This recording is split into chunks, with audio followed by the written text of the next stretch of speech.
കർത്താവിന് മുഹൂർത്തം ഒരിക്കൽ കൂടി ചെറിയ ഒരു ലൈവ് വീഡിയോയുമായി നിങ്ങളെ സമീപിക്കുന്നതിൽ അതിയായ സന്തോഷമുണ്ട്. ഒരു വ്യക്തി വീണ്ടും ജന്മം പ്രാപിച്ചു എന്നുള്ളതിന്റെ വ്യക്തമായ തെളിവുകൾ എന്തൊക്കെയാണെന്ന് പല ആളുകൾ പല പ്രാവശ്യം എന്നോട് ചോദിച്ചിട്ടുണ്ട്. How can A person know that he is really born again? ഒരു വ്യക്തി ശരിയായി വീണ്ടും ജന്മം പ്രാപിച്ച ആളാണെന്ന് എങ്ങനെ ഒരാൾക്ക് അറിയാനായിട്ട് സാധിക്കും? യോഹന്നാൻ തന്റെ ലേഖനത്തിൽ, യോഹന്നാന്റെ 1-ാം ലേഖനത്തിൽ ഒരു വീണ്ടും ജനിച്ച ദൈവവേദന്റെ വീണ്ടും ജന്മത്തിന്റെ തെളിവുകൾ എന്തൊക്കെയാണെന്ന് വളരെ പരിമിതമായ വാക്കിൽ പറഞ്ഞിട്ടുണ്ട്. അത് സൂചിപ്പിക്കാനാണ് ഇപ്പോൾ ഞാൻ ആഗ്രഹിക്കുന്നത്. കൊരിന്ത്യർക്ക് എഴുതിയ 2-ാം ലേഖനം 5-ാം അധ്യായത്തിന്റെ 17-ാം വാക്യത്തിൽ അവിടെ അപ്പോസ്തലനായ പൗലോസ് ഇങ്ങനെ പറയുന്നു: if any man be in Christ Jesus he is A new creation. ഒരുവൻ ക്രിസ്തുവിലായാൽ അവൻ പുതിയ സൃഷ്ടിയാകുന്നു. ഒരു വ്യക്തി കർത്താവായ യേശുവിനെ രക്ഷിതാവും കർത്താവുമായി ഹൃദയത്തിൽ സ്വീകരിച്ചു കഴിയുമ്പോൾ അവന്റെ ജീവിതത്തിന് ഒരു വലിയ പരിവർത്തനം ഉണ്ടാകുന്നു. അതോടെ അവന് പുതു സൃഷ്ടിയായി മാറ്റപ്പെടുന്നു. നമ്മൾ സാധാരണ പറയും, നമ്മൾ കഴിഞ്ഞ ദിവസം കണ്ട അതേ ഐഡന്റിറ്റി തന്നെയാണ് ഇപ്പോഴും കാണുന്നത്. പിന്നെ എങ്ങനെയാണ് ഈ പുതു സൃഷ്ടി എന്ന് പറയുന്നത് മനസ്സിലാക്കാൻ സാധിക്കുക? അതിലേക്ക് 6 തെളിവുകൾ ഞാൻ ഇവിടെ നൽകുവാൻ ആഗ്രഹിക്കുകയാണ്. അതിൽ 5 തെളിവുകളും യോഹന്നാന്റെ 1-ാം ലേഖനത്തിൽ നിന്നും, ഒരെണ്ണം റോമാലേഖനം 8-ാം അധ്യായത്തിന്റെ 5-ാം വാക്യത്തിൽ നിന്നുമാണ്.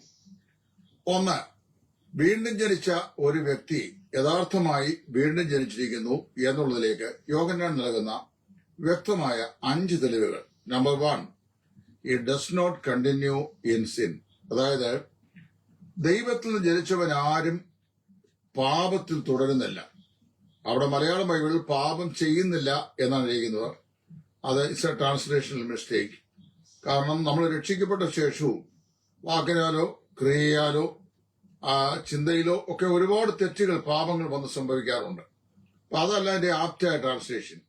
അതിന്റെ ശരിയായ ട്രാൻസ്ലേഷൻ ദൈവത്തിൽ നിന്ന് ജനിച്ചവൻ ആരും പാപത്തിൽ തുടരുന്നില്ല എന്നാണ്. ഞാൻ പലവരും ഇതിനു മുമ്പ് പറഞ്ഞിട്ടുള്ളതുപോലെ വീണ്ടും അതിശക്തമായി ദൈവ വചനത്തിന്റെ പശ്ചാത്തലത്തിൽ പറയുകയാണ്, രക്ഷിക്കപ്പെട്ട ഒരു ദൈവവേദൽ പാപം ചെയ്തുകൂടാ എന്നില്ല. പാപം ചെയ്യാതെ നന്മ മാത്രം ചെയ്യുന്ന ഒരു നീതിമാനും ഈ ഭൂമിയിലില്ല എന്ന് ശലോമോനും പറഞ്ഞിട്ടുണ്ട്. എന്നാൽ ശരിയായി വീണ്ടും ജനിച്ച ഒരു ദൈവവേദനെ സംബന്ധിച്ച് അവൻ വീണുപോയേക്കാം, അവന്റെ ജീവിതത്തിൽ തെറ്റുകൾ സംഭവിച്ചേക്കാം, അവൻ പാപം ചെയ്തേക്കാം. എന്നാൽ അവൻ പാപത്തിൽ തുടർന്ന് ജീവിക്കുകയില്ല. അതായത് പാപം ചെയ്ത ഒരു വ്യക്തി, പാപത്തിൽ വീണുപോയ ഒരു വ്യക്തിക്ക് ആ പാപത്തിൽ തുടർമാനമായി ജീവിക്കാൻ സാധിക്കുകയില്ല. ഇത് ഞാൻ പറയുമ്പോൾ എന്നോട് പല ആളുകൾ ചോദിക്കാറുണ്ട്, പല ആളുകളും ഹാബിച്വൽ സിന്നുള്ള ആളുകളാണല്ലോ. അതായത് സ്വഭാവപരമായി പാപത്തിൽ തുടരുന്ന അവർക്ക് യാതൊരു ലജ്ജയും അതേക്കുറിച്ചില്ല. അപ്പൊ ദിസ് ഓർ ദാറ്റ് ഇങ്ങനെ പറയാറുണ്ട്. അതെങ്ങനെയാണ്? ഇവിടെ പറയുന്ന വിഷയം habitual offender of God's word and ഈ സ്റ്റാൻഡേർഡ് എന്ന് പറയുന്നത് ഒരിക്കലും ഒരു വീണ്ടും ജന്മം പ്രാപിച്ച ദൈവവേദന പറഞ്ഞിട്ടുള്ള കാര്യമല്ല. അതായത് really born again person do not have a habitual sin. അവൻ പാപത്തിൽ നിരന്തരമായി തുടരുകയില്ല. അതാണ് 1 യോഹന്നാൻ 3:9 5:18 യോഹന്നാൻ പറയുന്നത്, he that is born of the Father does not continue in sin. ദൈവത്തിൽ നിന്ന് ജനിച്ചവൻ പാപത്തിൽ തുടരുന്നില്ല. 2, യോഹന്നാന്റെ 1-ാം ലേഖനം 5-ാം അധ്യായത്തിന്റെ 4-ാം വാക്യം, 2-ാം അധ്യായത്തിന്റെ 15 മുതൽ 17 വരെയുള്ള വാക്യങ്ങൾ. ഈ വാക്യങ്ങളിൽ ദൈവത്തിൽ നിന്ന് ജനിച്ചവൻ ലോകത്തെ ജയിക്കുന്നു എന്ന് പറഞ്ഞിട്ടുണ്ട്. രക്ഷിക്കപ്പെട്ട ദൈവവേദൻ ലോകത്തെ ജയിച്ച് ജീവിക്കുന്നവനാണ്. അതെന്താണ് ഈ വിക്ടറി ഓവർ ദ വേൾഡ്, ലോകത്തെ ജയിച്ച ജയം? ലോകത്തെ ജയിക്കുന്ന ജയമോ നമ്മുടെ വിശ്വാസം തന്നെ എന്ന് യോഹന്നാൻ പറയുന്നു. അപ്പോൾ വാസ്തവത്തില് do not love the systems and value of this world that has abandoned the value system of God as found in the word of God. അതായത് ദൈവികമായ കാര്യങ്ങളിൽ ദൈവം നൽകിയിട്ടുള്ള മുൻഗണനകളും അതിന്റെ വിലയും മൂല്യവും ഉപേക്ഷിച്ചിട്ട് ലൗകികമായ സംവിധാനങ്ങൾ, ഈ ലോകത്തിന്റെ സമ്പ്രദായങ്ങൾ, ഈ സമ്പ്രദായങ്ങളെ എന്ത് ചെയ്യരുത്? സ്നേഹിക്കരുത്. നമ്മൾ ലോകത്തിൽ ജീവിക്കുന്നില്ല എന്നല്ല, മറിച്ച് ലോകത്തിൽ ജീവിക്കുമ്പോൾ തന്നെ ലോകത്തിന്റെ സമ്പ്രദായങ്ങളെ നമ്മൾ സ്നേഹിക്കുന്നില്ല. അവിടെയാണ് ഒരു വേർപാട് എന്ന് പറയുന്ന അനുഭവത്തിന്റെ ശരിയായ അർത്ഥം നമുക്ക് വാസ്തവത്തിൽ നിബന്ധിപ്പിക്കുവാനായിട്ട് സാധിക്കുക. ഒരു ബ്രദറുകാരനാണ് അല്ലെങ്കിൽ ഒരു ബന്ധകോസുകാരനാണ് എന്ന് പറയുന്നതിനേക്കാൾ വാസ്തവത്തില് I do not love the systems of this world which does not value the word of God. ദൈവവചനത്തിന് വില കൽപ്പിക്കാത്ത ലോകത്തിന്റെ സമ്പ്രദായങ്ങളെ ഞാൻ എന്ത് ചെയ്യുന്നില്ല? വിലമതിക്കുന്നില്ല എന്ന് പറയുന്നതാണ് യഥാർത്ഥ ലോകത്തെ ജയിക്കുന്ന ജീവിതം. അപ്പൊ രക്ഷിക്കപ്പെട്ടൊരു വ്യക്തി ലോകത്തിന്റെ പാപവ്യവസ്ഥകളിന്മേൽ ജയാളിയായി ജീവിക്കുന്നവനായിരിക്കും, തോൽവിയിൽ ജീവിക്കുന്നവൻ ആയിരിക്കില്ല. അതാണ് രക്ഷിക്കപ്പെട്ടതിന്റെ രണ്ടാമത്തെ അടയാളം. അവന്റെ ജീവിതത്തില് പരാജയങ്ങളുണ്ടാവാം, പക്ഷെ അവരെപ്പോഴും ദൈവത്തിന്റെ വചനത്തിനും ദൈവത്തിനും മൂല്യം കൽപ്പിച്ച് വളരെ സന്തോഷകരമായി ജീവിക്കും. 3, ഹി കീപ്സ് ഹിംസെൽഫ് സേഫ്. അവൻ തന്നെത്താൻ സൂക്ഷിക്കുന്നവനാണ് എന്ന് പറഞ്ഞു കഴിഞ്ഞാൽ he always keep a distance from every appearances of evil. തിന്മയുടെ എല്ലാ വശങ്ങളിൽ നിന്നും, ദോഷത്തിന്റെ എല്ലാ വശങ്ങളിൽ നിന്നും തന്നെത്താൻ അകറ്റി സൂക്ഷിക്കുന്നവനാണ്. 1-ാം സങ്കീർത്തനമാണ് അതിന്റെ വ്യാഖ്യാനം. ദുഷ്ടന്മാരുടെ ആലോചന പ്രകാരം നടക്കാതെയും പാപികളുടെ വഴിയിൽ നിൽക്കാതെയും പരിഹാസികളുടെ ഇരിപ്പിടത്തിരിക്കാതെയും യഹോവയുടെ ന്യായപ്രമാണത്തിൽ സന്തോഷിച്ച് അവന്റെ ന്യായപ്രമാണത്തെ രാപകൽ ധ്യാനിക്കുന്ന മനുഷ്യൻ ഭാഗ്യവാൻ എന്നാ പറയുന്നത്. He keeps himself away from evil. എല്ലാ തിന്മയിൽ നിന്നും അവൻ തന്നെ താൻ അകറ്റി സൂക്ഷിക്കുന്നു. രക്ഷിക്കപ്പെട്ട ഒരു ദൈവം, ഞാൻ am I really born again? ഞാൻ ശരിയായി വീണ്ടും ജന്മം പ്രാപിച്ചയാളാണോ? എങ്ങനെയും നിശ്ചയമായും എനിക്ക് പാപത്തിൽ തുടരാൻ സാധിക്കുകയില്ല. പാപം അവന്റെ ജീവിതത്തിൽ വന്നു ഭവിച്ചേക്കാം, പക്ഷേ അങ്ങനെ വന്നു ഭവിച്ചാൽ അത് അവനെ നന്നായി വിഷമിപ്പിക്കുകയും അവൻ ആ പാപത്തെ ദൈവസ്ഥലം ഏറ്റുപറയുകയും മേലാൽ ആ പാപത്തിൽ തുടരാതെ ദൈവത്തിന്റെ വിശുദ്ധിയിൽ തന്റെ ജീവിതം കെട്ടിപ്പടുകയും ചെയ്യും. അങ്ങനെ രക്ഷിക്കപ്പെട്ട ദൈവത്തിൽ ലോകത്തെ ജയിക്കുന്നവനാണ്. ലോകത്തെ ജയിക്കുന്ന ജയമോ നമ്മുടെ വിശ്വാസം തന്നെ. ലോകത്തിന്റെ സമ്പ്രദായങ്ങളോട് ദൈവത്തെക്കാളും ദൈവവചനത്തെക്കാളും വലിയ വില അവന് കാണുകയില്ല, വലിയ സ്നേഹവും ഉണ്ടായിരിക്കുകയില്ല. 3 1 5 പറയുന്നത് എന്താണ് പറയുന്നത് അറിയാമോ? അവിടെ പറയുന്നത് അവൻ സകല ദോഷങ്ങളിൽ നിന്നും തന്നെത്താൻ അകറ്റി സൂക്ഷിക്കുന്നു. ഒരുപാട് ദോഷങ്ങൾ നമുക്ക് ചുറ്റുപാടുമായിട്ടുണ്ട്. ദോഷയിക കൂട്ടുകെട്ടുകളുണ്ട്, ദോഷം പ്രവർത്തിക്കുന്ന ആളുകളുണ്ട്. അവരിൽ നിന്ന് എന്ത് ചെയ്യുന്നു? ഒരു രക്ഷിക്കപ്പെട്ട ദൈവത്തിൽ തന്നെത്താൻ അകലെ തന്നെ സൂക്ഷിക്കുന്നു. 4, അവൻ ദൈവത്തിൽ ജനിച്ചവരെല്ലാം ദൈവത്തിൽ നിന്ന് ജനിച്ചവരെ സ്നേഹിക്കുന്നു. 1 യോഹന്നാൻ 3:14-15. 4-ാമത്തെ അടയാളം അതാണ്. Everyone who is born of the Father, he loves those who are born of the Father. ദൈവത്തിൽ നിന്ന് ജനിച്ചവരെല്ലാം ദൈവത്തിൽ നിന്ന് ജനിച്ചവരെ സ്നേഹിക്കുന്നു. നമുക്ക് വാസ്തവത്തില് അന്യോന്യ സ്നേഹമുണ്ട്. അപ്പൊ മറ്റുള്ളവരെ നമ്മൾ സ്നേഹിക്കുന്നു എന്ന് പറഞ്ഞു കഴിഞ്ഞാൽ ഒരു രക്ഷിക്കപ്പെട്ട ദൈവമേ തന്നെ അന്യനായി കാണാൻ അവന് സാധിക്കത്തില്ല. ഉപദേശപരമായിട്ടുള്ള സ്ലൈറ്റ് വിഷയങ്ങളിലൊക്കെ അഭിപ്രായ വ്യത്യാസം ഉണ്ടായിരിക്കും. പക്ഷേ അതൊരിക്കലും ഒരു ദൈവപൈതൽ എന്ന നിലയിൽ അവനെ അംഗീകരിക്കുന്ന ഒരു ഹിൻഡ്രൻസ് ആയിരിക്കാൻ പാടില്ല. ദൈവത്തിൽ നിന്ന് ജനിച്ചവൻ ദൈവത്തിൽ നിന്ന് ജനിച്ചവനെ സ്നേഹിക്കുന്നു. അത് രക്ഷിക്കപ്പെട്ടവന്റെ 4-ാമത്തെ അടയാളമാണ്. അത് മാത്രമല്ല, യഥാർത്ഥ ശിഷ്യത്വത്തിന്റെ അടയാളവുമാണ്. കർത്താവായ യേശുവിനെ സ്നേഹിക്കുന്നവൻ ദൈവത്തിൽ നിന്ന് ജനിച്ചവനാണ്. അവൻ എന്ത് ചെയ്യുന്നു? ദൈവത്തിൽ നിന്ന് ജനിച്ചവരെയും സ്നേഹിക്കുന്നു. ദൈവത്തിൽ നിന്ന് ജനിച്ചവരെ ദൈവത്തിൽ നിന്ന് ജനിച്ചവർ സ്നേഹിക്കുന്നു. കാരണം അവരെല്ലാം ദൈവത്തിന്റെ ഭവനത്തിന്റെ അംഗങ്ങളാണ്.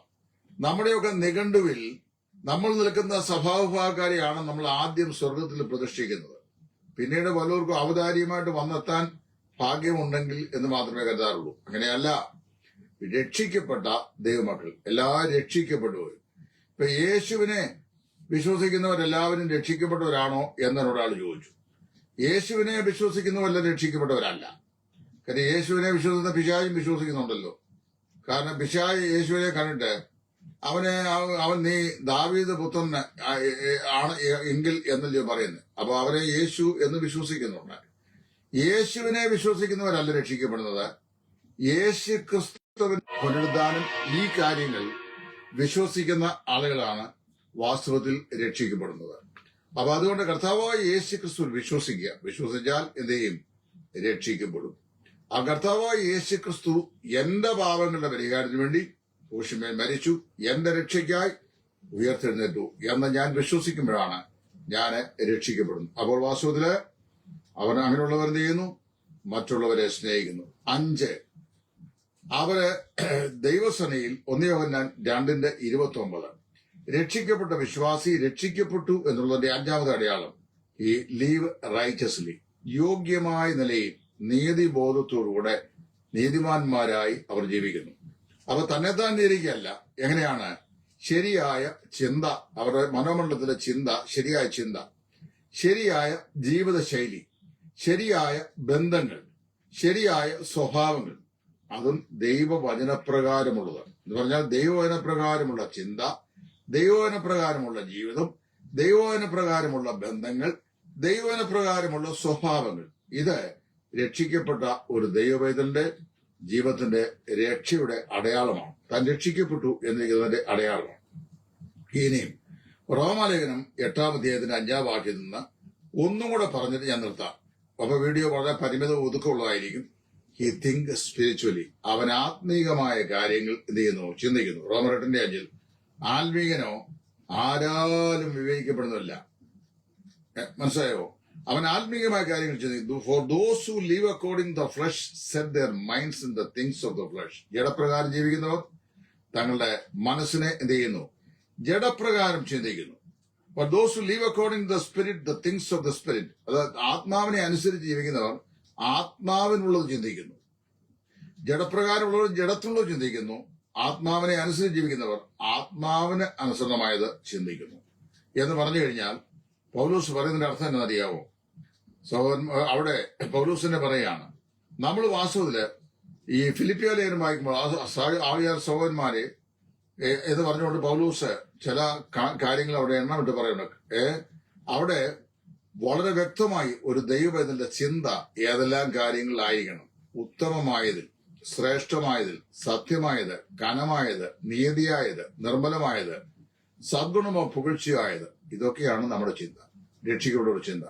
അപ്പൊ ഒരാൾ ശരിയായി രക്ഷിക്കപ്പെട്ടാന്ന് പറഞ്ഞാൽ അവൻ സത്യമായതൊക്കെയും കനമായതൊക്കെയും നീതിയായതൊക്കെയും നിർമ്മലമായതൊക്കെയും സൽഗുണമോ പുകഴ്ചയായതൊക്കെയും ചിന്തിക്കും. അവന്റെ മനസ്സിനകത്ത് അതാണ് കിടക്കുന്നത്.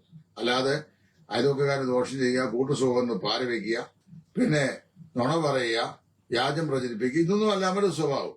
6 ലക്ഷണങ്ങളാണ് ഒരാൾ ശരിയായി രക്ഷിക്കപ്പെട്ടിരിക്കുന്നു എന്നുള്ളതിലേക്ക് ഞാൻ ചൂണ്ടിക്കാണിച്ചത്.